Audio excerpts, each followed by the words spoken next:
আসসালামু আলাইকুম রহমতুল্লাহ বরাকাতুহ। সবাই ভালো আছেন ভাই? আলহামদুলিল্লাহ আলহামদুলিল্লাহ। আমি কিছু প্রশ্ন উত্তর দেবো ইনশাআল্লাহ। ব্যাস, যেসব প্রশ্ন আসছে আমরা এগুলোর উত্তরের ফাঁকে ফাঁকে ইনশাআল্লাহ কিছু কথা বলে ফেলবো। প্রথম প্রশ্ন, আমার বড় ভাইয়ের বউ বা আমার ভাবি পরকীয়া করেছেন 5 বছর ধরে, জানতে পেরেছে এবং পরকীয়ার মাধ্যমে একটা বাচ্চাও হয়েছে। এখন করণীয় কি?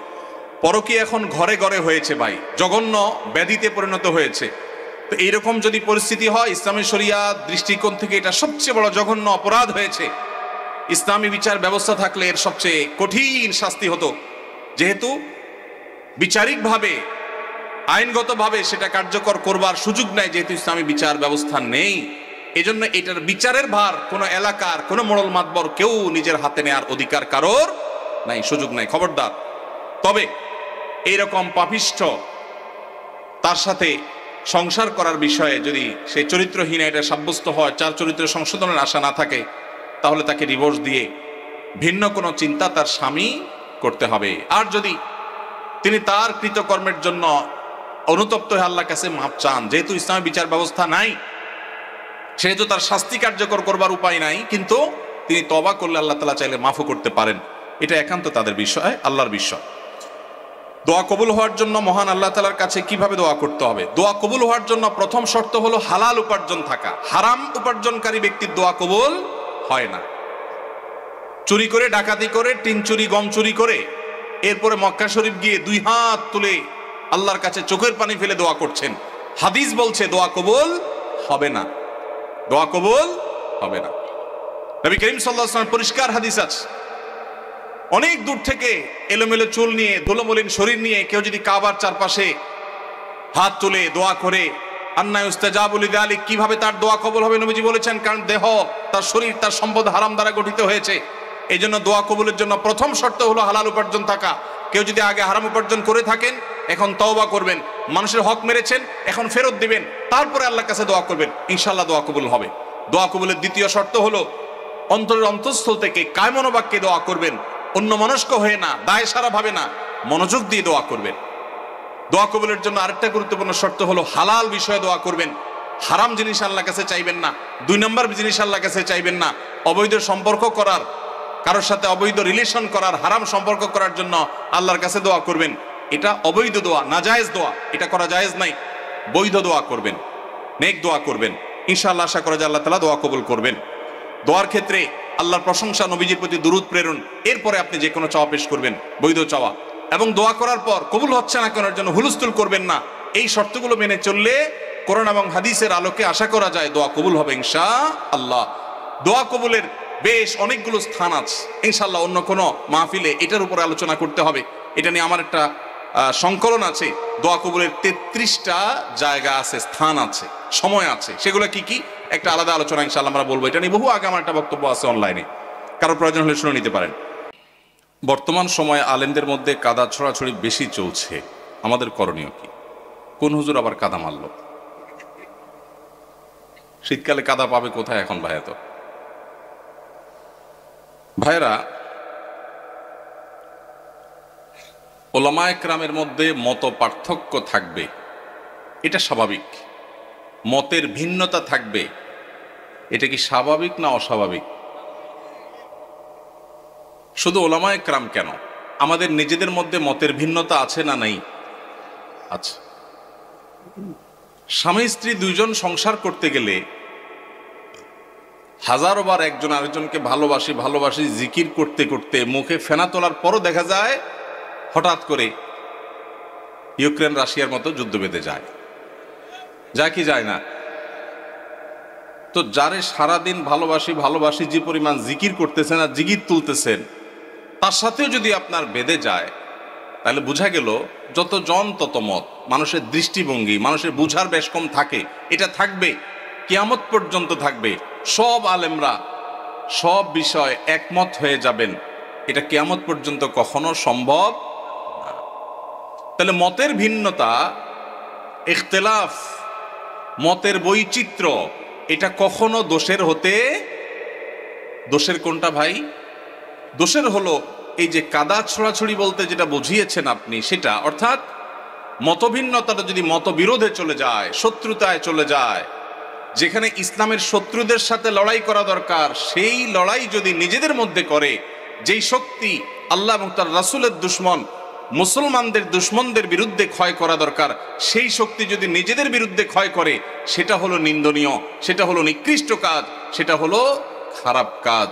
আল্লাহ তাআলা আমাদেরকে সেই খারাপ কাজ থেকে বেঁচে থাকার তৌফিক দান করুন। ভাইরা আমার, এই দেশ সেই দেশ, যে দেশ ওয়াজ মাহফিলের আওয়াজে মুখরিত হয়। এই মাটি সেই মাটি, যে মাটিতে কনকনে শীতের মধ্যে প্যান্ডেলের বাইরেও অগণিত মানুষ ঘন্টাকে ঘন্টা দাঁড়িয়ে নিজের পকেটের টাকা খরচ করে এসে মাহফিল শোনেন। লক্ষ্মীপুর থেকে এই মাহফিলে এসেছেন, দেখা করেছেন আমার সাথে। চাঁদপুর থেকে এসেছেন, আমার সাথে দেখা করেছেন। আরো হয়তো অনেকে অজানা আমার ভাইয়েরা দূর দূরান্ত থেকে এসেছেন। আপনাদেরকে কি এই ঢুলিপড়া ঐক্য পরিষদের ভাইয়েরা সবাইকে পদ ভাড়া দিছে? বিরিয়ানির প্যাকেট ট্যাকেট আছে আজকে? সেটাও নাই।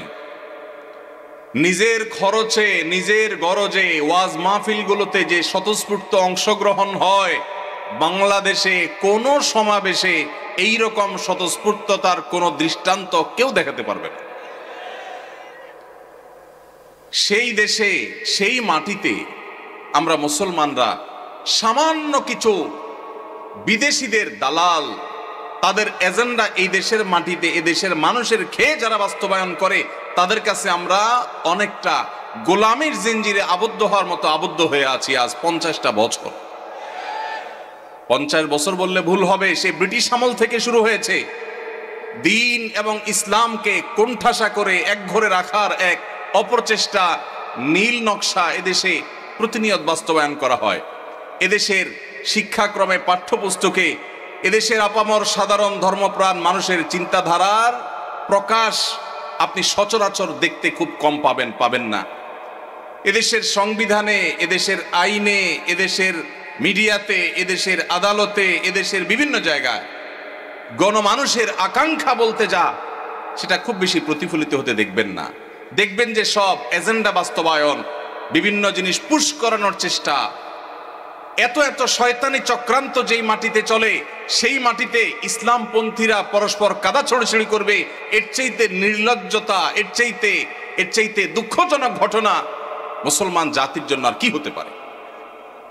আল্লাহ তাআলা আমাদেরকে ভিন্ন ভিন্ন মত থাকা সত্ত্বেও পরস্পরের সাথে সৌহার্দ্যপূর্ণ সম্পর্ক বজায় রেখে, ভিন্ন ভিন্ন চিন্তা থাকা সত্ত্বেও কাঁধে কাঁধ মিলিয়ে, হাতে হাত মিলিয়ে যার যার আল্লাহ এবং তার রাসূলের পথে আহ্বানের মিশনকে আল্লাহ তাআলা সাকসেস করার তৌফিক দান করুন। ভাইরা আমার, সাপ যখন এসে যায়, যার হাতে যা থাকে সে তা নিয়ে ঝাঁপিয়ে পড়ে। কিভাবে সাপের ক্ষতি থেকে বাঁচা যায়, ঠিক না ঠিক? আমাদের উচিত আমরা যে যেই মতের হই, যে যেই পথের হই, আমাদের কমন শত্রু, আপনার শত্রু, আমার শত্রু, ওনার শত্রু, সবার শত্রু যারা যারা আমাদের শত্রু হওয়ার ব্যাপারে কোনো ভিন্ন মত নাই, তাদেরকে আপনি আপনার মতো, আমি আমার মতো, উনি ওনার মতো, তাদেরকে দমনের পিছনে লেগে যাই। আমাদের নিজেদের পেছনে ছিদ্র খোঁজার কাজটা আল্লাহর ওয়াস্তে বন্ধ করে দিই। আমরা যারা সাধারণ মানুষ আছি, আমরা পাড়া মহল্লা থেকে ভিন্ন মতের, ভিন্ন দলের, ভিন্ন চিন্তার মুসলমান ভাইয়ের সাথে কাঁধে কাঁধ মিলিয়ে চলা শিখবো তো ইনশাআল্লাহ। মনে রাখবেন, মতের ভিন্নতা আছে, থাকবে। মতের ভিন্নতা থাকে যদি 10টা বিষয় নিয়ে, মতৈক্য আছে 100 বিষয় নিয়ে, ঠিক না ঠিক? শুধু নামাজের কথাই যদি বলেন, নামাজের কয়টা মাসআলা নিয়ে আমাদের সমাজে মত ভিন্নতা আছে? এর বিপরীতে মতৈক্যের বিষয় পাবেন আপনি অগণিত। মৌলিক আকীদা ঈমানের বিষয় যদি বলেন, আমাদের আল্লাহ এক, মুসলমানদের মধ্যে মত পার্থক্য আছে। অনেকে শুধু মত পার্থক্য দেখে সকাল বিকাল, সারাদিন শুধু দেখে যে হুজুরদের এত মত পার্থক্য। আমি কত মত পার্থক্য কি দেখেন আপনি এত? আমি তো দেখি না। নামাজ 5 ওয়াক্ত, এটা ইসলামের কি মেইন গুরুত্বপূর্ণ বিষয় না খুচরা বিষয়? সবচেয়ে গুরুত্বপূর্ণ বিষয়, তাই না? 5 ওয়াক্ত নামাজ 6 ওয়াক্ত না 4 ওয়াক্ত না, এই ব্যাপারে কোনো আলেমের, কোনো হুজুরের কোনো ভিন্নমত আছে? তাহলে আমাদের আল্লাহ এক, এটা নিয়ে কোনো ভিন্নমত নাই। আমাদের নামাজ 5 ওয়াক্ত, এটা নিয়ে কোনো ভিন্নমত নাই। ইসলামের রোকন 5টা, ভিন্নমত নাই। আমাদের হজ করতে হবে বাইতুল্লাহ গিয়া, অন্য কোথাও না, ভিন্নমত নাই। রমজান মাসে রোজা রাখতে হবে, ভিন্নমত নাই। বাবা মার সদাচরণ করতে হবে, ভিন্নমত নাই। আমাদের রাসূল এক, সেটা নিয়েও ভিন্নমত নাই। আমাদের মৌলিক যত জায়গা আছে, মেইন যত জায়গা আছে, তার সবগুলোতে আপনি দেখবেন কোনো ভিন্নমত নাই। শাখাগত বিষয়ে ভিন্নমত তো স্বামী স্ত্রীর মধ্যেও হয়, ভাই ভাইও হয়, বাপ ছেলেও হয়, পার্টনারেও হয়। তাহলে এই বিষয়ে আমাদের ভিন্নমত থাকবে, এটাই স্বাভাবিক। এই ভিন্নমত থাকা সত্ত্বেও আপনি এক পথে গেলে মনে করছেন ইসলামের লাভ হবে, আরেকজন মনে করছে আরেক পথে গেলে ইসলামের লাভ হবে, আমি মনে করছি আরেকটা পথে গেলে ইসলামের লাভ হবে। আমাদের নিজেদের মধ্যে কামড়াকামড়ির দরকার নাই। পথ কি আমারটা ভালো না আপনারটা ভালো, এটা নিয়ে গন্ডগোলের দরকার নাই। আপনি আপনার পথে, উনি ওনার পথে, আমি আমার পথে, দ্বীনের কল্যাণে, ইসলামের কল্যাণে কাজ করি। পারলে আমার ভিন্ন মতের ভাই, তারও যেহেতু উদ্দেশ্য ভালো, তাকে সহযোগিতা করি। সেটুকু যদি কলিজায় না দেয়, অন্তত আল্লাহর হস্তে ঠেলাঠেলি খোঁচাখুচি বন্ধ করি। আপনারা যারা আজকের মাহফিলে এসছেন, আপনাদের কাছে আমার উদাত্ত আহ্বান, এটা আপনার মহল্লার মসজিদ থেকে শুরু হতে হবে। ভিন্ন মতের মুসলমানের সাথে মুস্কি হাসি দিয়ে সালাম দেওয়া অভ্যাস করবেন। সম্ভব হলে বাসায় দাওয়াত করবেন, চেষ্টা করবেন তো ইনশাআল্লাহ। ভিন্ন মতের মুসলমানরে বাসায় দাওয়াত দিয়ে খাওয়াইলে সওয়াব হবে না গুনাহ হবে? কি বলেন ভাই, গুনাহ হবে? ভাই মদিনা শরীফ থেকে, মসজিদে নববীর সোহবতে থেকে, মদিনা ইসলামী বিশ্ববিদ্যালয় থেকে পড়াশোনা করে অনার্স মাস্টার্স করে আসছেন।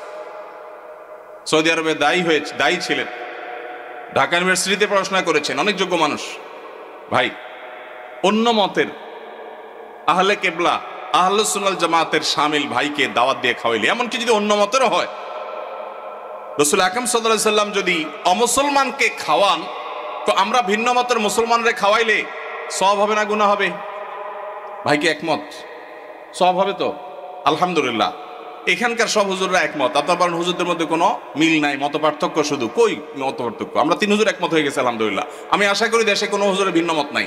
এখন আমার প্রশ্ন, আপনি একজন তবলিগ জামাত করেন, আপনি জামাত ইসলামীর এক ভাইকে, চরণাবিশ্বাস মরিদ এক ভাইকে, আহলে হাদিস এক ভাইকে আপনার বাসায় শুধু আপনার মুসলমান ভাই হিসাবে দাওয়াত দিয়া খাওয়াইছেন। এই ঘটনাগুলো আমাদের দেশে বেশি হয় না কম হয়? কম হয় মানে সচরাচর খুব একটা দেখাই যায় না। আহা, আমাদের কলিজাগুলোকে একটু বড় করতে হবে যদি আমরা আল্লাহকে খুশি করতে চাই। আল্লাহ আমাদেরকে তৌফিক দান করুন। ওলামা একরামের মধ্যে মতভিন্নতা, এটা অনেক সময় আমরা বাড়াই, অনেক সময় আমাদের এই ক্যামেরা হুজুররা বাড়ায়। ক্যামেরা হুজুররা অহেতুক মিথ্যা ভুয়া থাম্বনেল দিয়া একজনের পিছনে একজনকে লাগাই দেওয়া হয়। অনেক সময় আসলে লাগালাগির কিছু নাই, কিন্তু সাধারণ দর্শকরা দেখে মনে করে, দেখছো হুজুররা লাগালাগি শুরু করছে। আসলে হুজুরদের কোনো লাগালাগি নেই, লাগালাগি কাদের? ক্যামেরাম্যান ভাইদের। আল্লাহ আমাদের ক্যামেরাম্যান ভাইদেরকে হেদায়েত দান করুক, ইউটিউবার ভাইদেরকে আল্লাহ হেদায়েত দান করুক। সামান্য ভিউ কামানোর জন্য যারা আল্লাহর দ্বীনের ক্ষতি করছেন, যারা ওলামা একরামের মধ্যকার সম্পর্ক নষ্ট করছেন, তারা আল্লাহকে ভয় করেন।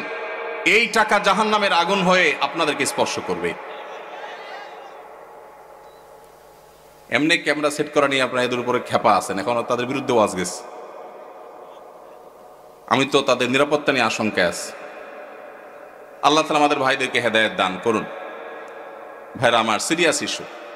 যারা ইউটিউবাররা আছেন, ওয়াজ মাহফিলের ভিডিওগুলো আপনারা রেকর্ড করেন, ছাড়েন, আল্লাহর হস্তে ভুলভাল ফালতু থাম্বনেল দিবেন না। এমন মিথ্যা থাম্বনেল দেখা যায় ওটার কথা ভিতরে কিছুই নেই। অনেক সাদামাটা মানুষ আছে, বুঝে না। তো ওলামা ইকরামের মধ্যে দূরত্ব সৃষ্টি করার ক্ষেত্রে এসব কাজেরও ভূমিকা আছে। আবার আমরা যারা সাধারণ মানুষ আছি, আমাদের কাজ কি? আমাদের কাজ হলো অন্তর থেকে সব মুসলমানকে ভালোবাসবো। চেষ্টা করা যাবে না ইনশাআল্লাহ? আমি আমার কাজ করব, ভালোবাসবো সবাইকে। কাজ আমি যেটাকে সঠিক মনে করছি সেটাই করব, কিন্তু আমার ভালোবাসা হবে সব মুসলমানকে। ঠিক আছে না ইনশাআল্লাহ? সব আহলে কিবলাকে, সব আহলে সুন্নাল জামাতকে। আল্লাহ তাআলা আমাদের সবার দিলগুলোকে বড় করার তৌফিক নসিব করুন। আলহামদুলিল্লাহ, ওলামায়ে কেরাম যুগের চ্যালেঞ্জ উপলব্ধি করতে সক্ষম হচ্ছেন। আমরা দেখতে পাচ্ছি চতুর্দিকে আলহামদুলিল্লাহ ভিন্ন ভিন্ন মতের ওলামায়ে কেরাম একই মঞ্চে আলোচনা করছেন, উঠছেন, দেখা সাক্ষাৎ হচ্ছে। এটা একটা ভালো ইন্ডিকেটর, এটা ভালো আলামত। আমরাও মহল্লা মহল্লায় চর্চা শুরু করবো। আমি যেটা বলেছিলাম, ভিন্ন মতের ভাইকে দাওয়াত দিয়ে খাওয়াবেন, তার বাসায় যাবেন, তার প্রতি সহমর্মী হবেন, তার জন্য দোয়া করবেন, তার ছেলে মেয়ের জন্য দোয়া করবেন। এর মাধ্যমে নিজেদের মধ্যে সম্প্রীতি এবং সৌহার্দ্য বাড়বে। আল্লাহ আমাদেরকে তৌফিক দান করুন। এরপরে প্রশ্ন, আজকাল হাই ভলিউমে গান শোনাটা ফ্যাশনে পরিণত হয়েছে, এটা থেকে কিভাবে পরিত্রাণ পেতে পারি আমরা? ভাইরা আমার, হাই ভলিউমে যারা গান শুনে তারা আসলে কি গান শুনে না শোনায়? নিজে শুনতে হলে তো খুব বেশি হাই ভলিউমে গান শোনার দরকার নেই। নিজে শোনার জন্য তো লো ভলিউমে গান শোনাটা যথেষ্ট। যারা গান শুনতে চায়, মানুষ আছে একজন বা দুইজন এক জায়গায়, কিন্তু ফুল ভলিউম দিয়ে যখন ঝাঁকানাকা গান শুনছে, পুরো এলাকা কাঁপতেছে মাটি সহ, তারা কি নিজেরা আসলে গান শুনছে না শোনাচ্ছে? এজন্য প্রশ্নকর্তা ভাই যে ফ্যাশন লিখেছেন, খুব যথার্থ লিখেছেন। এটা যতটা না গান শোনা, ততটা তার চেয়ে বেশি ফ্যাশন। এটা হলো একটা অনাচার, একটা জুলুম, এটা হলো একটা অসভ্যতামূলক আচরণ। এটা কোনো সভ্য ভদ্র সমাজের কোনো মানুষের, ভদ্র মানুষের, ভালো মানুষের কোনো আচরণ হতে পারে না। আমি সব সময় এটার বিরুদ্ধে কথা বলার চেষ্টা করি।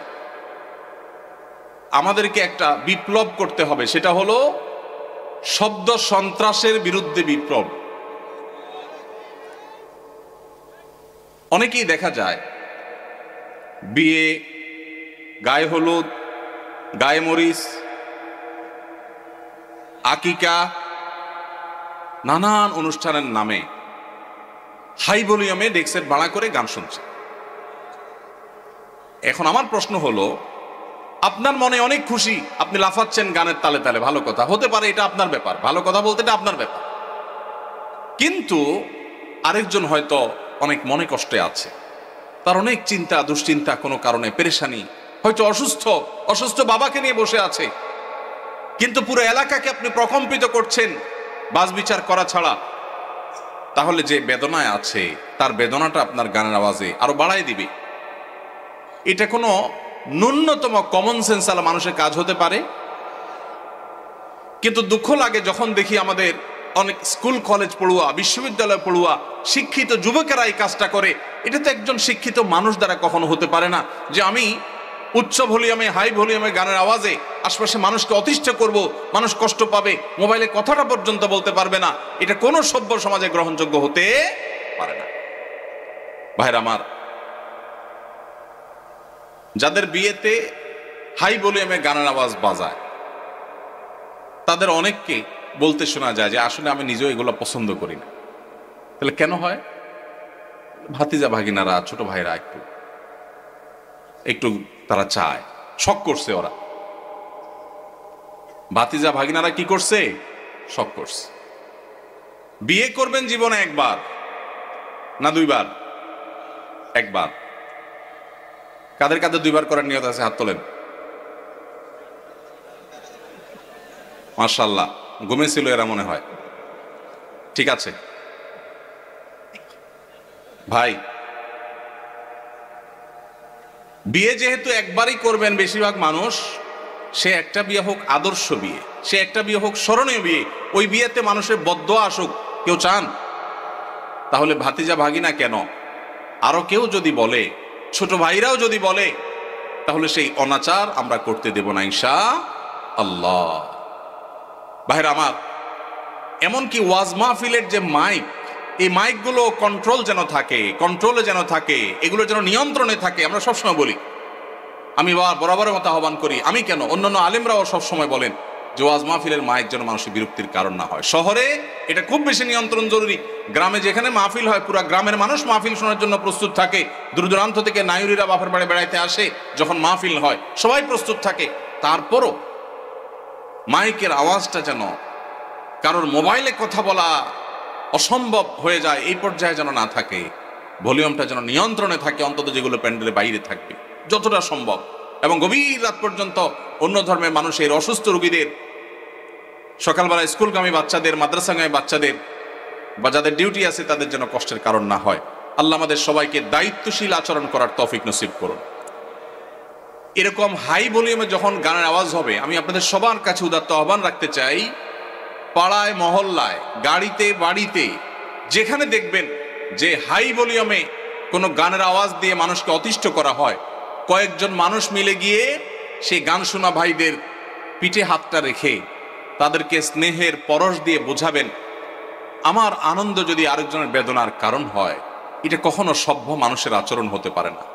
তাদের অনেকের সেন্স নেই।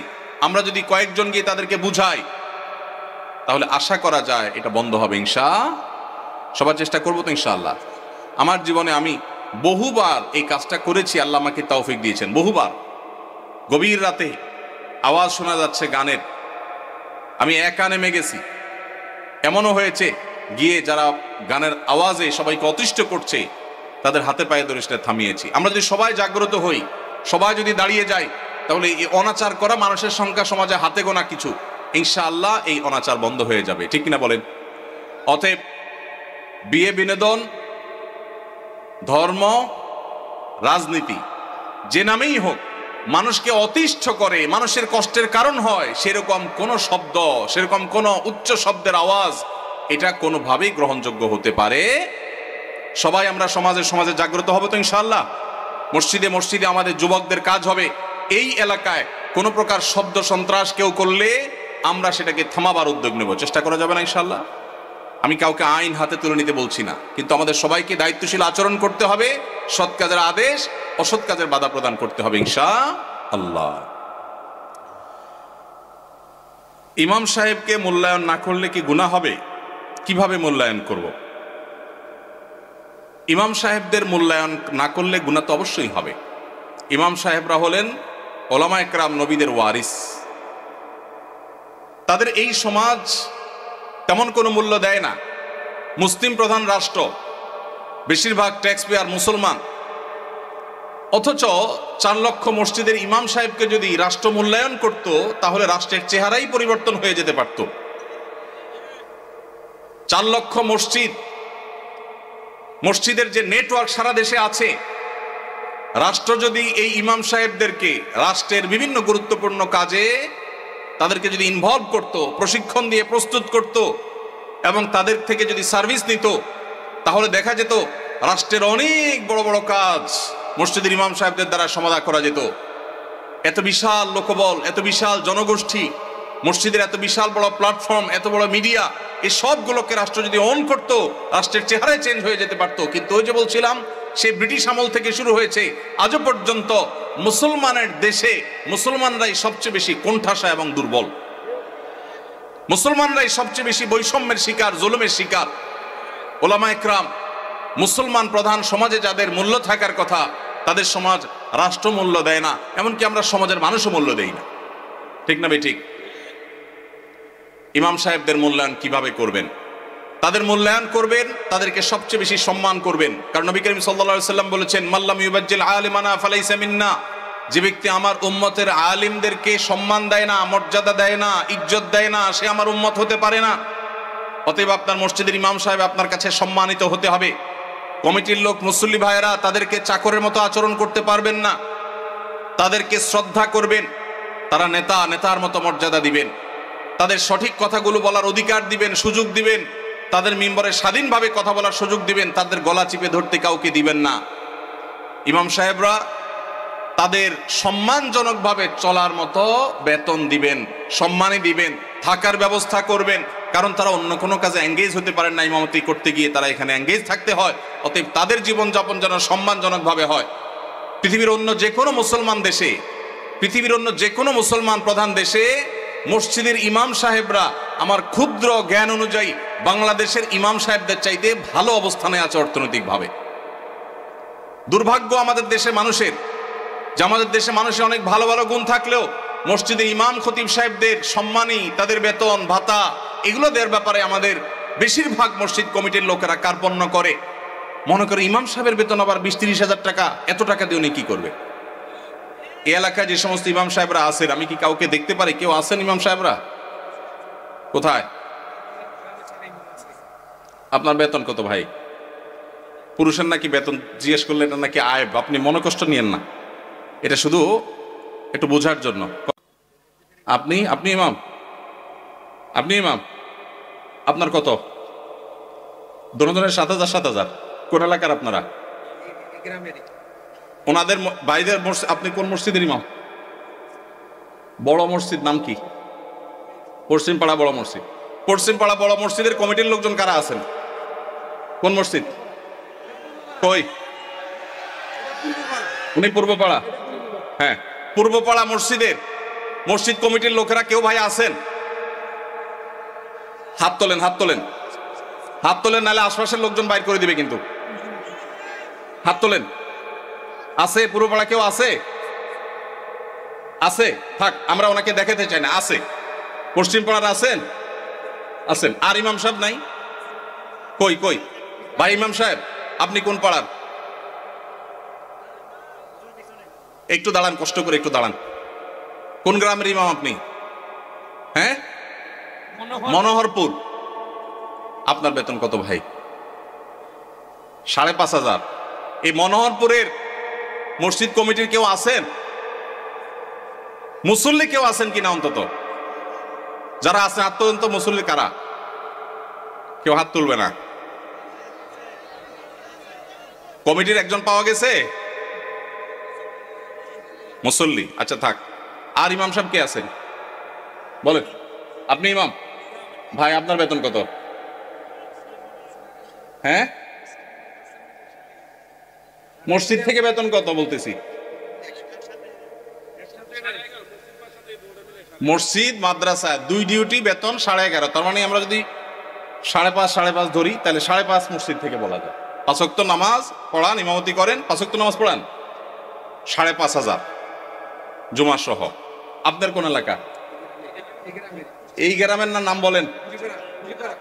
ঢুলিপাড়া। কই মাহফিলের আয়োজক কারা? সামনে আসেন না, সামনে আসেন। কই পোস্টার কই? নাম বলার আগে সামনে আসেন। নামই নাই, চালাকেরা। আচ্ছা, আর ইমাম সাহেব আছেন? আর 1-2 জন কই ভাই? কোন এলাকার? পাশের এলাকার। বেতন কত? হ্যাঁ, 8,000। কোন এলাকার? নোয়াগ্রাম। নোয়াগ্রামেরও ভাইরা নিশ্চয় আছেন। আমি আপনাদের শরম দিতে চাই না, আপনাদের কারোর হাতও তুলতে চাই না। ইমাম সাহেবদের জবানবন্দি নিলাম, ধন্যবাদ। আর কোন ইমাম সাহেব আছেন? মুরব্বী দাঁড়ান একটু। ইমাম সাহেব দাঁড়ান কষ্ট করে। কোন এলাকার ভাই? জি,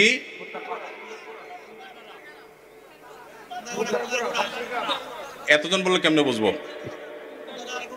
খুন্দারপাড়া, খুন্দারগড়া। ওকে, আপনার পাশের গ্রাম। আপনার বেতন কত ভাই? 6,000। বসেন ভাইরে। প্রশ্ন প্রসঙ্গে চলে আসলো, এতজন ইমামের জবানবন্দি আমরা নিলাম। হয়তো খুঁজলে আরো 10-20 জন ইমাম পাওয়া যাবে। অনেকে হয়তো চক্ষু লজ্জায় হাতটা উঠাচ্ছেন না, বলছেন না। ভাইয়েরা আমার, এটা আমাদের জন্য, বাংলাদেশের মানুষের জন্য লজ্জা, অনেক বড় লজ্জার বিষয়। পৃথিবীর অন্য যে কোনো দেশের সাথে আপনি যদি তুলনা করেন, শুধু সৌদি আরবের কথা যদি বলি, আমি 10 বছর সৌদি আরবে ছিলাম। আমাদের শেখ সাইফুল্লাহ মামুন ভাই দীর্ঘদিন সৌদি আরবে ছিলেন। সৌদি আরবের সকল মসজিদের ইমাম সাহেবরা ইমামতি করে যে সম্মানী পান, সেটা এভারেজে 5 থেকে 7,000 সৌদি রিয়াল। পাশাপাশি বাসা, বিশাল বড় বাংলো, সাধারণ বাসা না, বিরাট এরিয়া নিয়ে বাংলো। এইটা হলো তাদের এক্সট্রা ডিউটি, এক্সট্রা ইনকাম প্রত্যেক ইমাম সাহেবের। এমনকি মক্কার মসজিদে হারামের ইমাম এবং মুয়াজ্জিন, মসজিদে নববীর ইমাম এবং মুয়াজ্জিন, সবাইরই এই পেশার বাইরে তাদের আরেকটা মূল পেশা আছে। যারা খুব বেশি শিক্ষিত তারা বিশ্ববিদ্যালয়ের শিক্ষক। যেমন মসজিদে হারাম মক্কার যদি বলেন, একজন একজন করে সমস্ত ইমামদের কথা বলা যাবে প্রায় যে সবাই প্রায় কোনো না কোনো হয় আদালতে বিচারপতি, আর না হলে কোন বিশ্ববিদ্যালয়ের প্রফেসর। এটা মসজিদে হারাম শরীফের ইমামদের কথা বলতেছি, সব পিএইচডি হোল্ডার, বড় বড় আলেম, হয় জাজ, জাস্টিস অথবা বিশ্ববিদ্যালয় শিক্ষক। হারাম শরীফের একজন মুয়াজ্জিন, দুইজন মুয়াজ্জিনের অফিসে আমি গিয়ে সাক্ষাৎ করেছি, আপনিও ছিলেন সাথে, শেখও ছিলেন সাথে। এক বাংলাদেশি ওই মুয়াজ্জিন সাহেব হারাম শরীফের মুয়াজ্জিন, ওনার খেদমত করে। আমাকে বলে যে আমরা হোটেলে ছিলাম, বলো যে ভাই আমি তো হারামের মুয়াজ্জিনের খেদমত করি, ওনার অফিসে চাকরি করি, টি বয়, বাংলাদেশি ভাই। বলে যে ওনাকে বলছি যে আমার দেশে এক হুজুর আসছে, ওমরা করতে, দেখা করতে যাবেন কেন? হারাম শরীফের মুয়াজ্জিনের সাথে দেখা করাও তো সৌভাগ্যের বিষয়, চলেন যাই। গেলাম, যায় দেখি একটা কোর্টে উনি একটা সাধারণ একটা ডেস্কে চাকরি করে, হারামের মুয়াজ্জিন। আমরা যদি বাইতুল মুকাররমের মুয়াজ্জিন হইতাম তো আমাদের ঠেলায় তো মানুষই টিকতো না, আবার চাকরি করা। হারামের মুয়াজ্জিন, যে বেতন, যে প্রটোকল, যে সম্মান, আবার চাকরি করা লাগে, কিন্তু করতেন। পাড়া মহল্লার যে সমস্ত মসজিদের ইমামরা, মুয়াজ্জিনরা, তারা সবাই হয় পুলিশে চাকরি করে, আর না হলে কোনো স্কুলে তারা শিক্ষকতা করেন। বেশিরভাগ এই দুই ক্যাটাগরিতেই থাকেন। আমি সৌদিতে যে বাসায় ছিলাম, আমার বাসার পাশের মসজিদ, যে মসজিদে ৫ ওয়াক্ত নামাজ আমি জামাতে পড়ার সুযোগ পেতাম, সেই মসজিদের ইমাম সাহেব, তিনি বিরাট বড় শিল্পপতি, অনেক ব্যবসা প্রতিষ্ঠান, তার অনেকগুলো বড় বড় চেইন সব super market, Dahiya super market নাম, বিরাট নাম করা দাম্মাম। ভাইরে, ইমাম সাহেবদের অন্য বড় বড় চাকরি এবং ব্যবসা থাকার পরও মসজিদ থেকে তাদেরকে বাংলো এবং বিরাট বড় সম্মানে দেয়া হয় সৌদি আরবে। আপনি বলবেন সৌদি আরব মানুষের বেতন অনেক বেশি, বেতন অনেক বেশি এই জন্য বাড়ি অনেক বড়টা দেয়, বেতন অনেক বেশি এই জন্য টাকা, বাংলাদেশি টাকায় ১.৫ লাখ ২ লাখ দেয়, এটা হলো সেকেন্ড ইনকাম, তার ফার্স্ট ইনকাম আরেকটা আছে। তাই বলে আপনি ৫-৬ হাজার টাকা দিবেন? ঢাকা শহরের কাজের বুয়াদের বেতনও ৫-৬ হাজার টাকা নাই অনেক বাসা। ঢাকা শহরের কাজের বুয়ারাও মাসে ১০,০০০, ১৫,০০০ টাকা কামাই করে।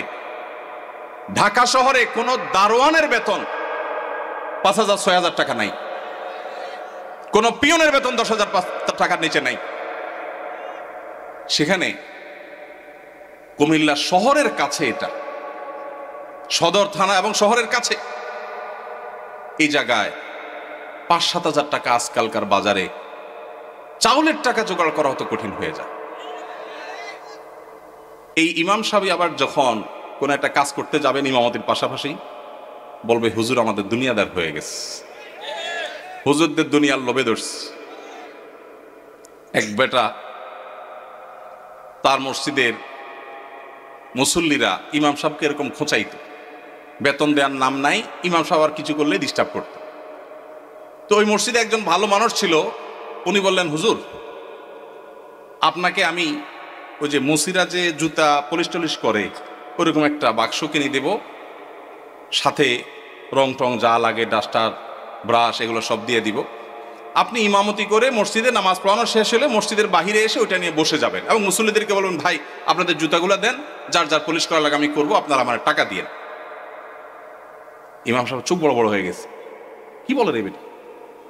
বলে ভাই আপনি এই কাজটা যদি করেন, মুসল্লিরা বাইর হয়ে যেটা সিসি করবে, আরে হুজুর এটা কি করছেন? তো ওইটাকে বলেন যে ভাই এই জুতা যদি আমার কাছে দিতে আপনার লজ্জাবোধ হয়, আপনার কাছে যদি অপমান বোধ হয়, তাহলে জুতা আমার কাছে নিয়ে আপনার নিজের গালে নিজে মারা উচিত। আমি বলছি না যে আক্ষরিক অর্থে ইমাম সাহেবকে ওইটা মারতে তিনি বলেছেন। অনেক আগে ঘটনা কোথাও শুনেছি, সত্য হতে পারে, রূপক হতে পারে, কিন্তু এই গল্প আমাদের শিক্ষা দেয়। আমাদের মসজিদের ইমাম সাহেবদের, মুয়াজ্জিন সাহেবদের সম্মানে আমরা দিতে চাই না, মাহফিল করে বক্তার জন্য মোটা অঙ্কের হাদিয়া রেডি রাখি। আপনারা বলবেন হুজুর আপনিও তো মোটা অঙ্কে নিয়েই যাবেন, ওয়াজ তো করতেছেন। ভাই আমাকে মোটা দেখ, চিকন দেখ, না দেখ, এটা নিয়ে আমার মাথা ব্যথা নেই আলহামদুলিল্লাহ। এবং আল্লাহর মেহেরবানিতে এটা আমার কোনো প্রত্যাশাও নাই আল্লাহর ফজলে। কিন্তু মাহফিল আয়োজকদেরকে বলতে চাই, যারা মাহফিল আয়োজন করেন, লক্ষ লক্ষ টাকা যদি মাহফিল পিছনে খরচ করতে পারেন, ইমাম সাহেবদের বেতন কেন 15,000 20,000 টাকা হতে পারে না? এই দেশে বিভিন্ন শ্রেণী পেশার মানুষদের বেতনের সর্বনিম্ন স্কেল বা একটা স্কেল ঠিক করে দেওয়া হয়। আমি দাবি করতে চাই, আমাদের রাষ্ট্রের উচিত, রাষ্ট্র নিজে ইমাম সাহেবদেরকে মূল্যায়ন করতে না পারলেও মিনিমাম যেন তাদের একটা সমাজে সম্মানজনকভাবে চলতে পারে, সেজন্য তাদের একটা সম্মানজনক বেতনের স্কেল ঘোষণা করা হোক। আর সমাজের যারা বিবেকবান মানুষ, আল্লাহর হস্তে তারা ইমাম সাহেবদের সম্মান দেওয়া, মর্যাদা দেওয়া শিখবো তো ইনশাআল্লাহ। আপনারা এলাকার মানুষ যারা আছেন, প্রশ্ন প্রসঙ্গে হয়তো আপনাদের ইমাম সাহেবদের বেতনগুলো আমরা জানতে পারলাম, আপনারা মনে কষ্ট নেবেন না। আপনাদেরকে ছোট করা আমার উদ্দেশ্য না। আমার উদ্দেশ্য হলো আমাদের বিবেকগুলোকে জাগ্রত করা।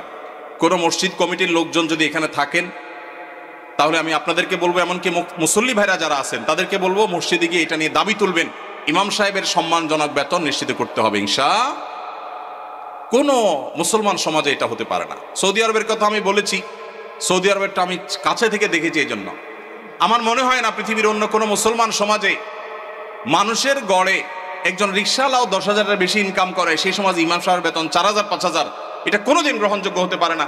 আপনাদের এই ঢুলিপাড়ায়, কুমিল্লা, আপনারা যদি সারাদিনে আর কোনো কাজ না, একটা কাজই শুধু করবে, এরকম একজন অশিক্ষিত শিক্ষাবঞ্চিত মানুষকেও নিয়োগ দেন, তারপরও তো 4-5 হাজার টাকায় পাবেন না। কিভাবে একজন ইমামকে আপনারা 5,000 টাকা বেতন দেন? কোন মসজিদের দায়িত্বশীল ভাইরা আছেন যে আপনারা তওবা করবেন যে ইমাম সাহেবের বেতন 10-এর উপরে উঠাবেন? কেউ আছেন? থাকলে পার্টিকুলার কেউ থাকলে বলেন। কেউ আছেন? সভাপতি সাহেব, সেক্রেটারি সাহেব যদি থাকেন যে আলোচনা করবেন, অন্তত এ ওয়াদা করবেন।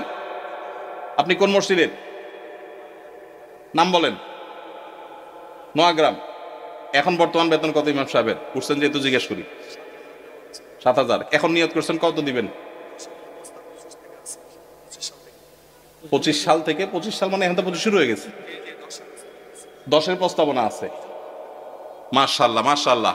ভাইয়ের মসজিদ কোন এলাকা? নোয়াগ্রাম চৌধুরী বাড়ি। আপনি কি কমিটির? ভাই কমিটি সেক্রেটারি।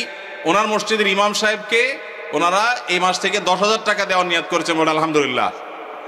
আমরা বলবো 10,000 নয়, যেহেতু এখন একবার বাড়াইছেন ভালো কথা, 6 মাস পরে বা 1 বছরের মাথায় 15,000 টাকা করবেন ইনশাআল্লাহ। যখন ওরা সেটারও নিয়ত করবেন। নোয়াগ্রামের ভাইরা আপনারা দেখে শুনে রাখেন, কিন্তু রাগ করেন নাই তো আবার? জাযাকাল্লাহ খাইর। আর কোন কমিটির ভাইরা আছেন যে নিয়ত করবেন, নিয়ত চেঞ্জ করবেন? বলেন দেখি, বলেন। আজকে ভিন্ন কালেকশন হোক। বহু কালেকশনই তো করলাম। ভাই কোন মসজিদের বলেন?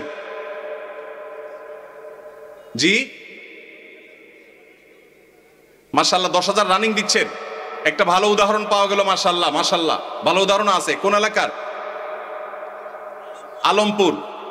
কিন্তু 10,000 টাকা তো যথেষ্ট না ভাই।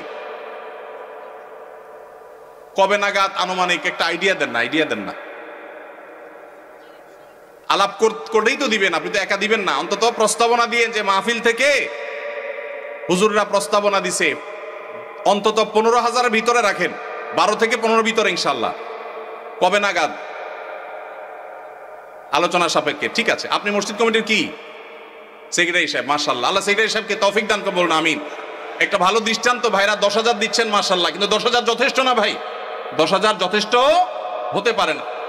আল্লাহ তাআলা আমাদেরকে উলামায়ে কেরামের, মসজিদের ইমাম সাহেবদের মূল্যায়ন করার তৌফিক নসিব করুন।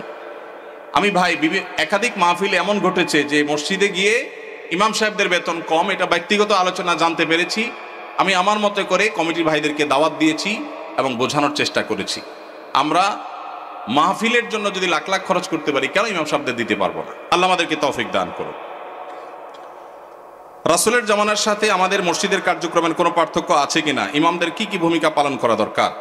রাসূল করিম সাল্লাল্লাহু আলাইহি ওয়াসাল্লামের যুগে তার হাতে গড়া মসজিদগুলো, সাহাবাদের হাতে গড়া মসজিদগুলোর একটা বড় বৈশিষ্ট্য ছিল, সেগুলো শুধু নামাজের ঘর ছিল না, সেটা ছিল কমপ্লিট প্যাকেজের নাম। একটা মুসলিম সমাজের যা যা দরকার তার সব কিছুর আয়োজন মসজিদ থেকে করা হতো।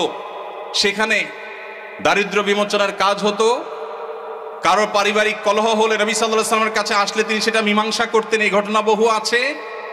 কোনো মানুষ ক্ষুধার্ত, তিনি এসে নবীজির কাছে সাহায্য চেয়েছেন, তার জন্য নবী সাল্লাল্লাহু আলাইহি ওয়াসাল্লাম সাহায্য তুলেছেন, সেটাও আছে। আমাদের মসজিদগুলো থেকে নবী করিম সাল্লাল্লাহু আলাইহি সাল্লামের মতো সেই মসজিদের মতো আজ বহুমুখী কাজ হয় না। আমরা বেশিরভাগ মসজিদগুলোকে শুধু নামাজের ঘর বানিয়ে সীমাবদ্ধ রেখেছি। আমাদের মসজিদগুলোতে যুবকদের জন্য তেমন কোনো আয়োজন নেই, আমাদের মসজিদগুলোতে শিশুদের জন্য তেমন কোনো আয়োজন নেই। আমি আশ্চর্য হয়েছি ইউরোপের বিভিন্ন মসজিদে দেখে, যে অমুসলিম প্রধান দেশ, আমাদের বাংলাদেশি ভাইরা সেসব মসজিদ বানিয়েছেন, কিন্তু সেখানে দেখা গেছে শিশুদের জন্য আলাদা আয়োজন। আপনারা এখানে যারা আছেন, কয়টা মসজিদ আছে বলতে পারবেন যে আমাদের মসজিদে শিশুদের জন্য সুস্থ সংস্কৃতি চর্চার, আমাদের সমাজে মসজিদে বাচ্চাদের জন্য নামাজে আসলে বিনোদনমূলক, তাদের জন্য প্রণোদনামূলক ব্যবস্থা আছে? এরকম ব্যবস্থা আছে কয়টা মসজিদে ভাই? খুব একটা নাই। বরং উল্টা আরো ধমক দেয় বলে। মসজিদে আসলে ধমক দেওয়ার কালচার আছে, বন্ধ করতে হবে এই কালচার। মসজিদে বাচ্চারা টুকটাক ডিস্টার্ব করলে ধৈর্য ধারণ করতে হবে, বেশি ডিস্টার্ব করলে তাদেরকে সুন্দর করে বুঝাইতে হবে, অভিভাবককে বুঝাতে হবে। আজকের শিশু আগামী দিনের মুসল্লি। নবী করিম সাল্লাল্লাহু আলাইহি সাল্লাম খুতবা দিচ্ছিলেন জুমার।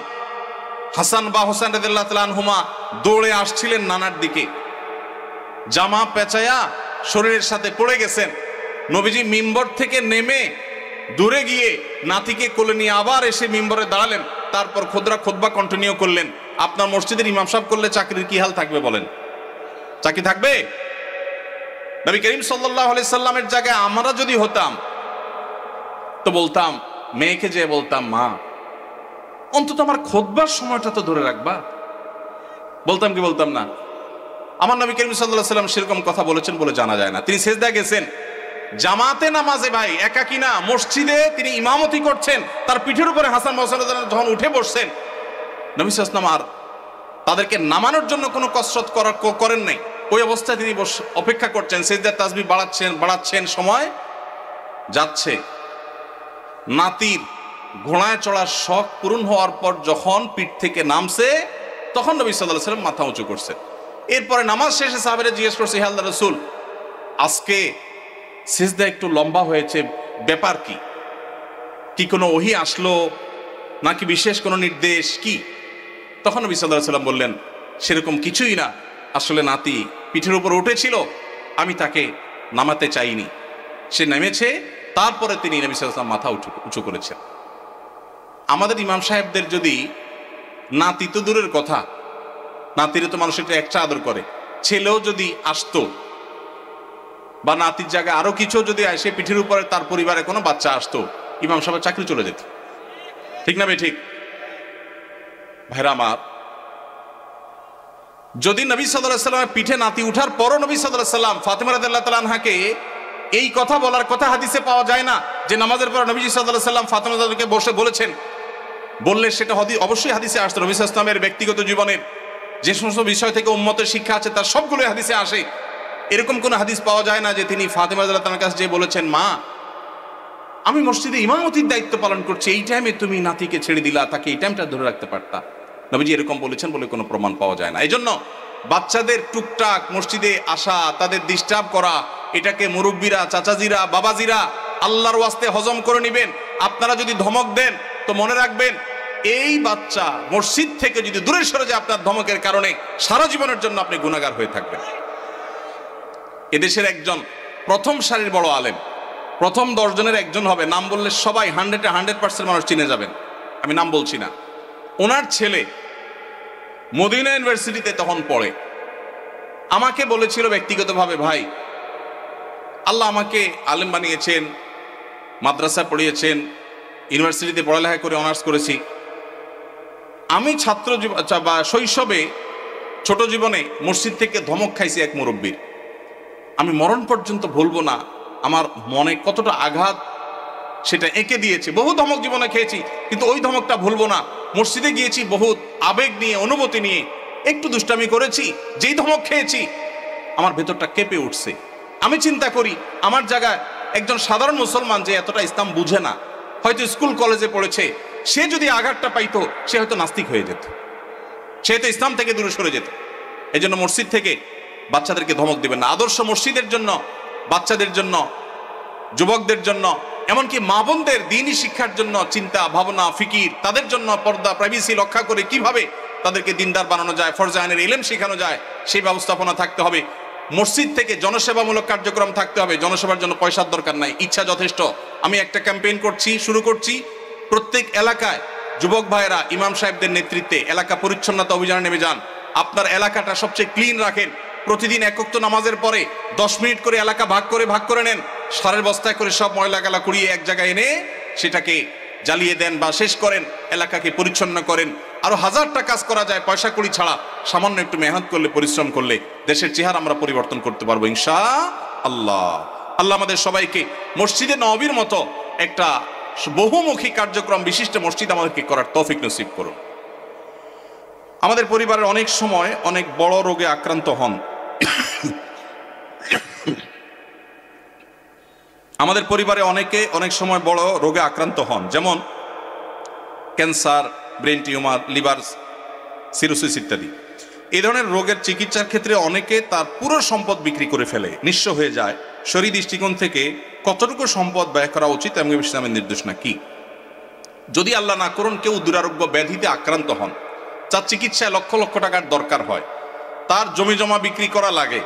প্রশ্নকর্তা ভাইয়ের জানার বিষয় হলো তার টোটাল অ্যাসেট থেকে কত পার্সেন্ট তার নিজের ট্রিটমেন্টে খরচ করা যাবে। এর উত্তর হলো এর কোনো পার্সেন্টেজ শরীয়ত ঠিক করে দেয় নাই। তার ট্রিটমেন্টের জন্য যদি তার টোটাল সম্পদও বিক্রি করা লাগে, সেটা বিক্রি করার অধিকার ইসলাম তাকে পরিপূর্ণভাবে দিয়েছে।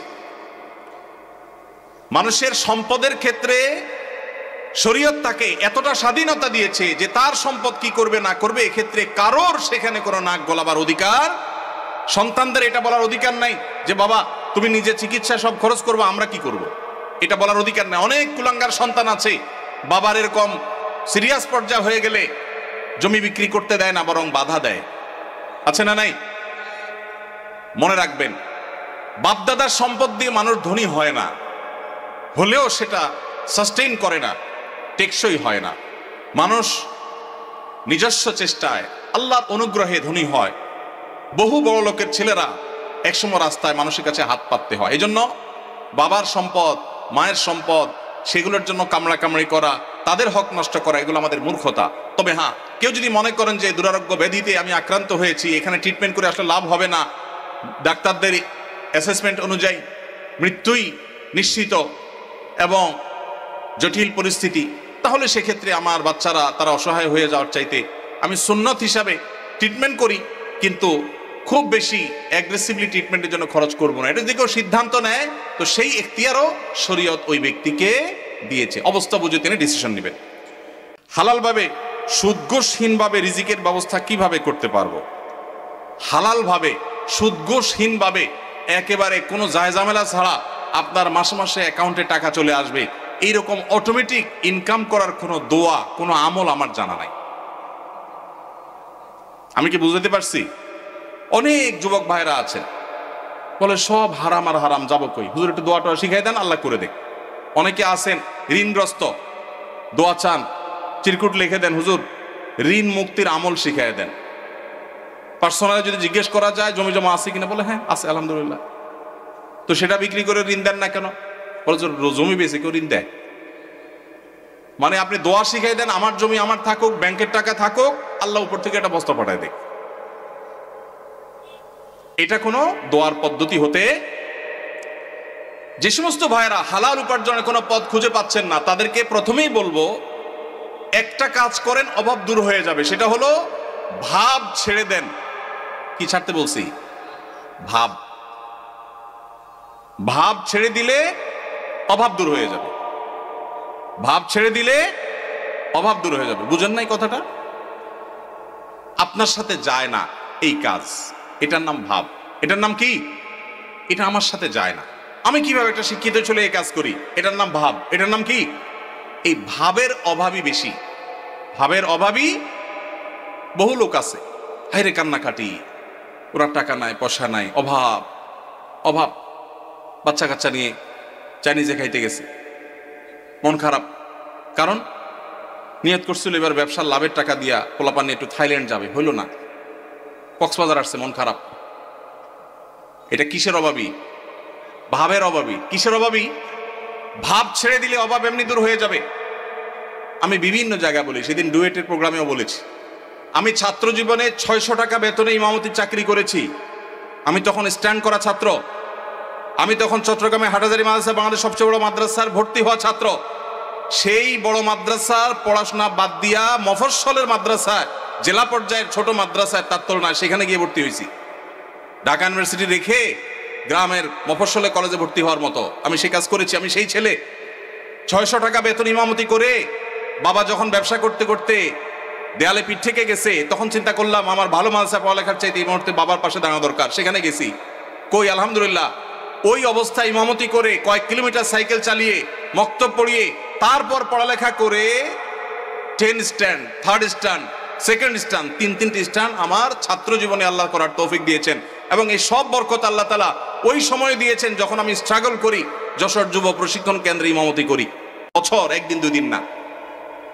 এখন যুবকরা বলে যে অভাব কিভাবে দূর করব।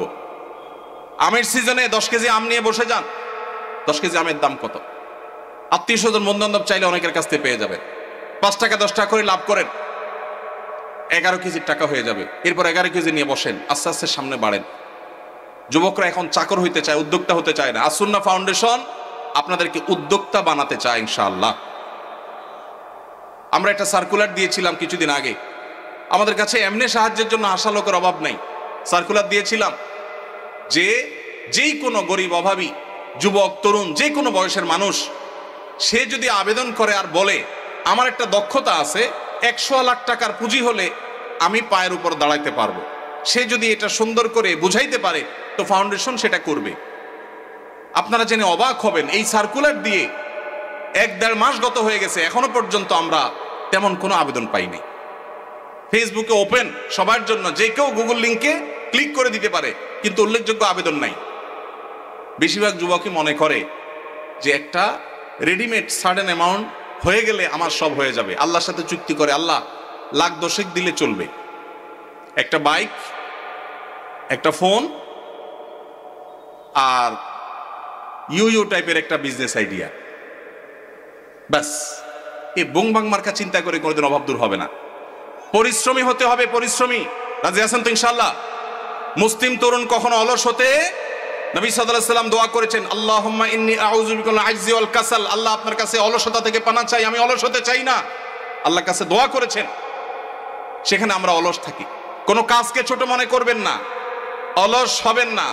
যেখানে যা পাবেন পরিশ্রমী হয়ে লেগে যাবেন, ইনশাআল্লাহ আল্লাহ তাআলা আপনার হালাল উপার্জনের শত পথ বের করে দিবেন। চেষ্টা করা যাবে না ইনশাআল্লাহ? 2টা জিনিস বলেছি। কোনো কাজকে ছোট মনে করা যাবে। আমি যত বড় মানুষই হই, ছোট কাজ করতে অসুবিধা কি?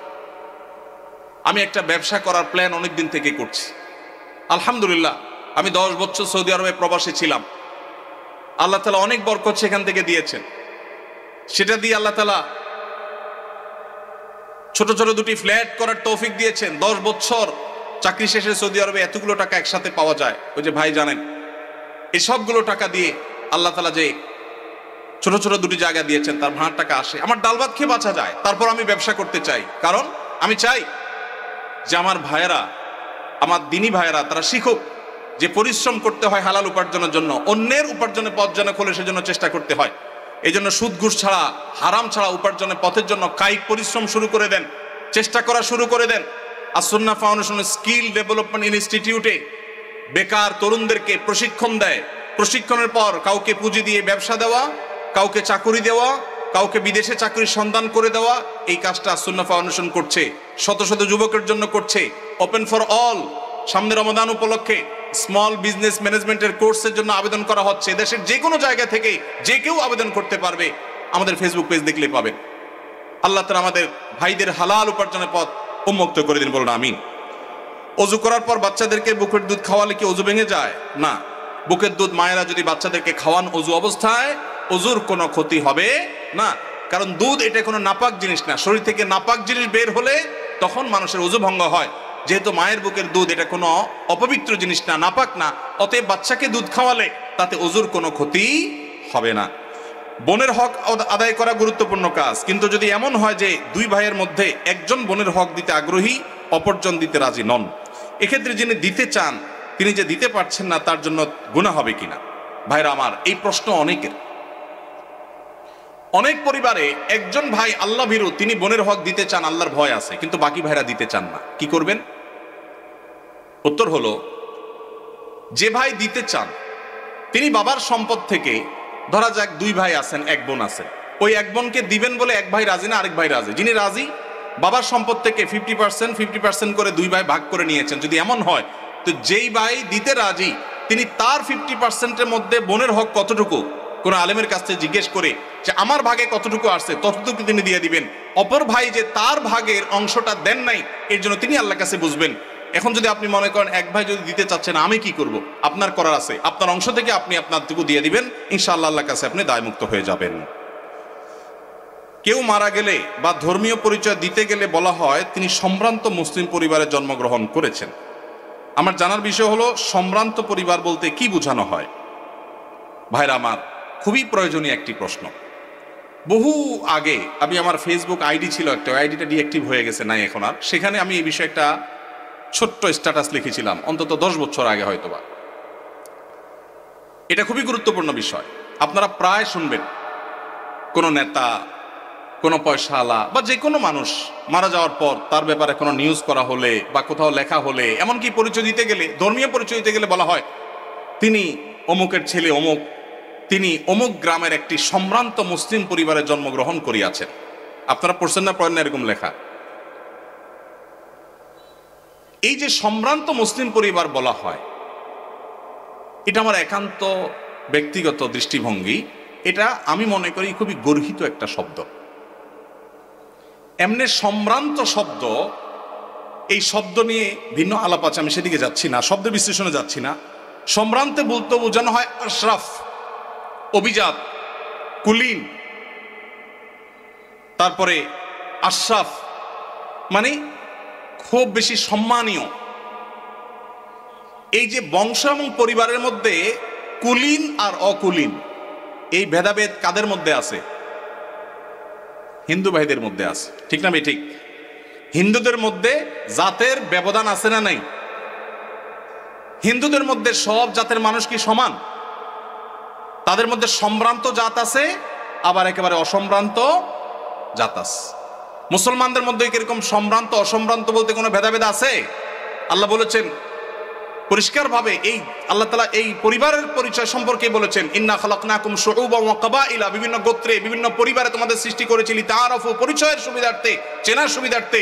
ইন্না আকরামাকুম ইনদাল্লাহি আতকাকুম, তোমাদের মধ্যে সবচেয়ে বেশি মর্যাদাবান সে যার ভিতরে তাকওয়া সবচেয়ে বেশি।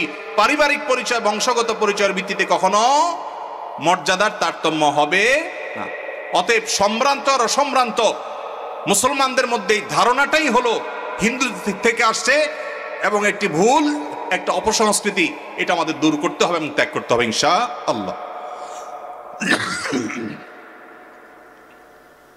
আরে সর্বনাশ, অনেক টাইম হয়ে গেছে। আরো কিছু প্রশ্ন আছে, আমরা কি উত্তর দেব না বাদ দেব ভাই? আচ্ছা, একটু সংক্ষেপে দেই। ইমাম সাহেবের পূর্বে মুক্তাদি সালাম ফিরালে নামাজ হবে কিনা? এটা অনেকের হয়, হয় না? হয় না? যাদের একটু তাড়াহুড়ার রোগ আছে, ইমাম সাহেব একটু কাশি দিতে গেলে মনে করে সালাম দিছে, সালাম ফিরে ফেলে, হয় কি হয় না? কিছু লোক আছে দেখবেন ট্রেনের মধ্যে একটু তাড়াতাড়ি যাওয়া দরকার, তো এদিকে জোর করে বগিরে মাথা মাথা হাঁটে, কেন? তার তাড়াতাড়ি যাওয়া দরকার। সে বেশি জোরে হাঁটলে কি ট্রেন তাড়াতাড়ি চলবে, আগে পৌঁছাবে? কিন্তু সে চেষ্টা করে। তো আপনি যতই হুলস্থুল করেন, ইমামের আগে তো নামাজ শেষ করতে পারবেন না। তো এই জন্য ইমামের আগে কোনো কাজ করা এটা ভুল। নবী সাল্লাল্লাহু আলাইহি ওয়াসাল্লাম বলেছেন, ইন্নামা জুইলাল ইমামু লিউতাম্মা বি, ইমাম দেয়া হয়েছে তাকে অনুসরণ করবার জন্য। ইমাম যখন রুকুতে যায় তারপরে রুকুতে যাবা, যখন সিজদা যায় তারপরে সিজদা দিবে, যখন সালাম ফেলে তারপরে সালাম দিবে। এ হলো নবী সাল্লাল্লাহু আলাইহি ওয়াসাল্লামের নির্দেশ। অতএব ইমাম সালাম ফেরানোর আগে সালাম ফিরানো যাবে না। যদি কেউ ইমাম সালাম ফেরানোর আগে সালাম ফিরিয়ে ফেলেন, তাহলে হানাফি মাযহাবের ওলামাদের মতে নামাজ হয়ে যাবে, কিন্তু এরকম করাটা মাকরুহ। আর অন্য অনেক ইমামদের মতে নামাজই হবে না, কারণ ইমামরা আনুগত্য করা ওয়াজিব। যেহেতু আমাদের এদেশে বেশিরভাগ মানুষই হানাফি ফিকহ ফলো করেন, হানাফি ফিকহ, হানাফি মাযহাব অনুযায়ী এটা মাকরুহ তাহরিমি, এটা করা উচিত না। কখনো যদি ভুলে হয়ে গেছে তাহলে সেটা মাকরুহ হবে না, সেটা মাফ। এটা অবশ্য সবার মতে, ভুলে হয়ে গেলে গুনাহ হবে না, নামাজ হয়ে যাবে ইনশাআল্লাহ তাআলা। তাহলে হানাফি মাযহাবের ওলামাদের মতে নামাজ হয়ে যাবে, কিন্তু কাজটা অনুচিত। আর যদি একান্ত অসতর্কতাবশত হয়ে যায় তাহলে সেটা মাফ, কোনো অসুবিধা নেই, নামাজ তো সর্বাবস্থায় হবে।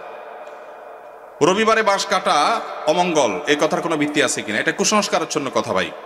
ছেলে মেয়ে পালিয়ে বিয়ে করলে তাদের বিয়েতে সাক্ষী হওয়া জায়েজ আছে কিনা?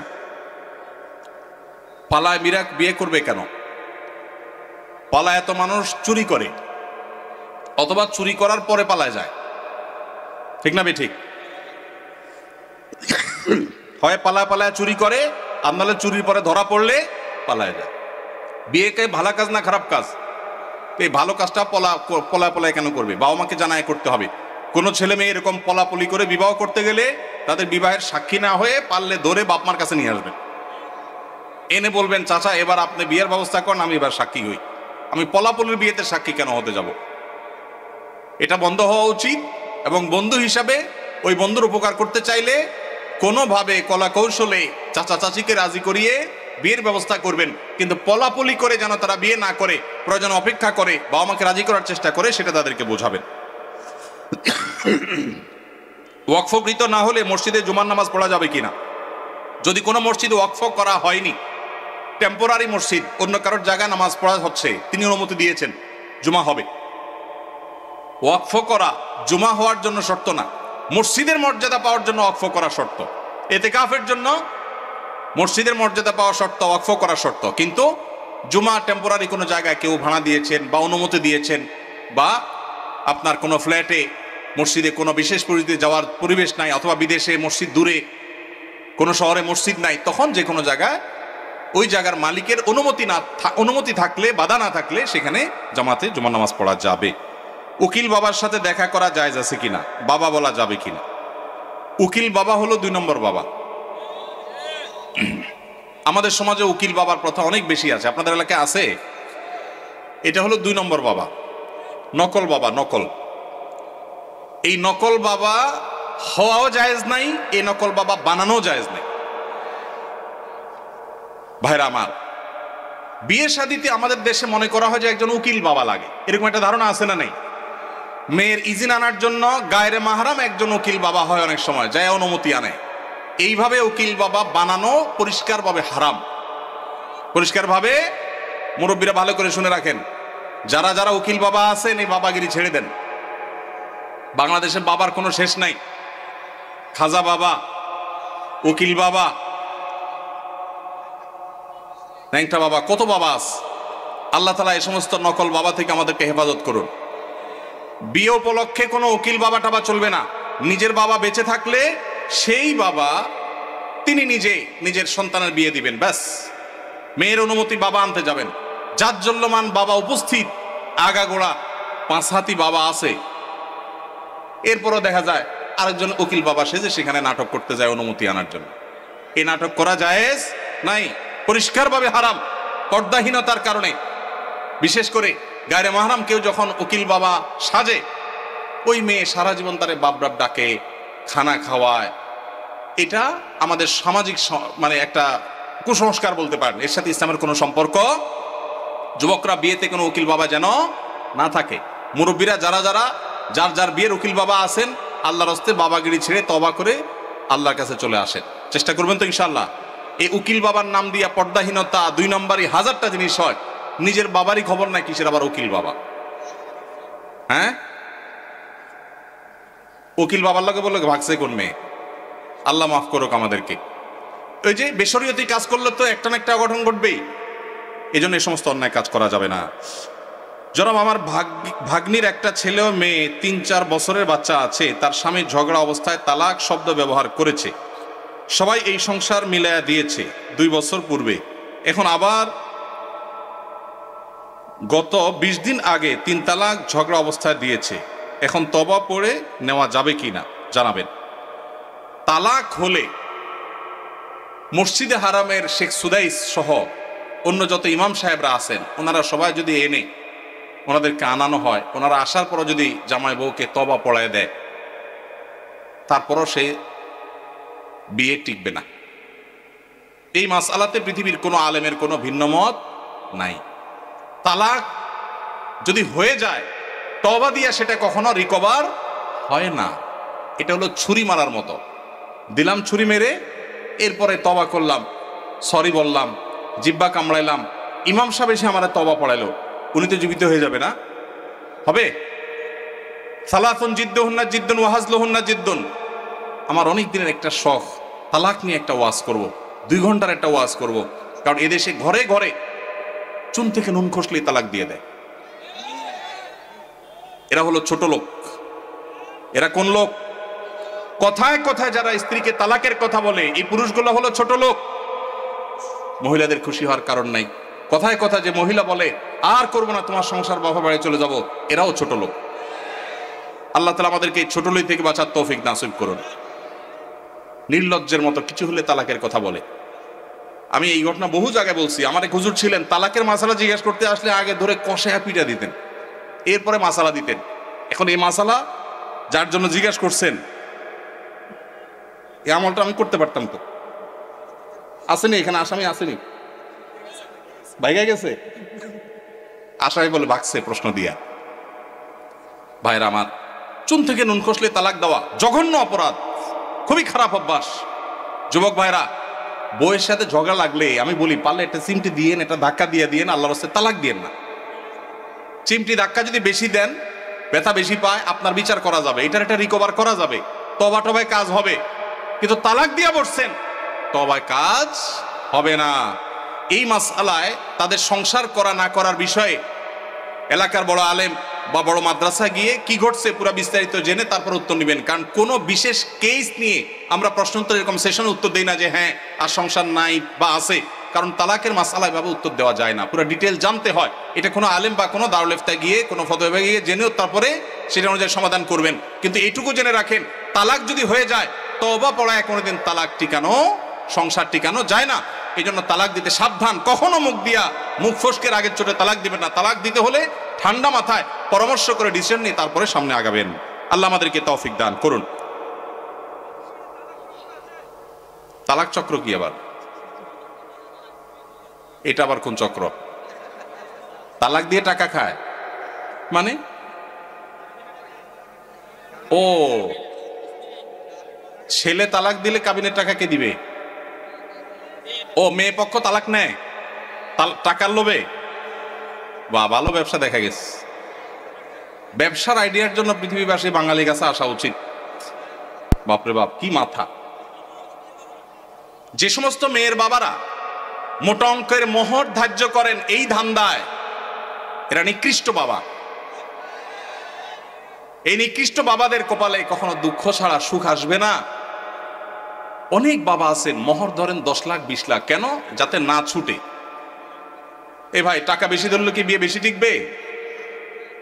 মুরব্বী যারা আছেন খবর নেন, অল্প স্বল্প মোহরের টাকা ছিল, কিন্তু বিয়ে মাশাআল্লাহ এখনো টিকে আছে। আর যুবক 10 লাখ 20 লাখ মোহরের টাকা ফুটুস ফুটুস করে ভাঙে। ঠিক না ভাই? ঠিক। বাবাজির মোহরের টাকা কত ধরা হয়েছিল? বাবাজি, আপনার মোহর কত ধৈর্য ছিল? 2 লাখ। কত আগে বিয়ে করছেন আপনি? হ্যাঁ, 89 সনে। আপনি কি বড় লোকের ছেলে নাকি?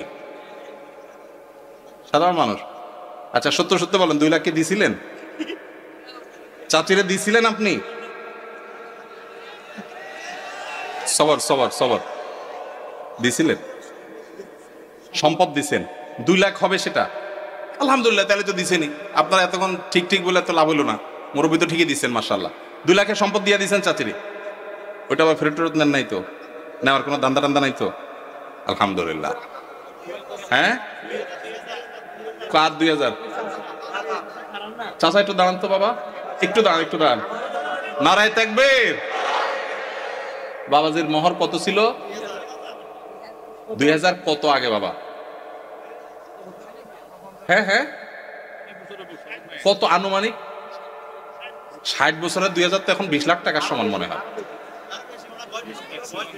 ওই টাকা কি সে আমলে শোধ করছেন না এখনকার আমলে এসে শোধ করছেন? হ্যাঁ, দিয়া ফেলাইছেন তখনই? তাহলে আস্তে আস্তে দিছেন, আলহামদুলিল্লাহ। এটা একটা দৃষ্টান্ত উজ্জ্বল, মাশাআল্লাহ। তো 2000 টাকার বিয়ে টিকছে তো? আছে তো চাচি? আছে তো? চাচি বেঁচে আছে? মারা গেছেন?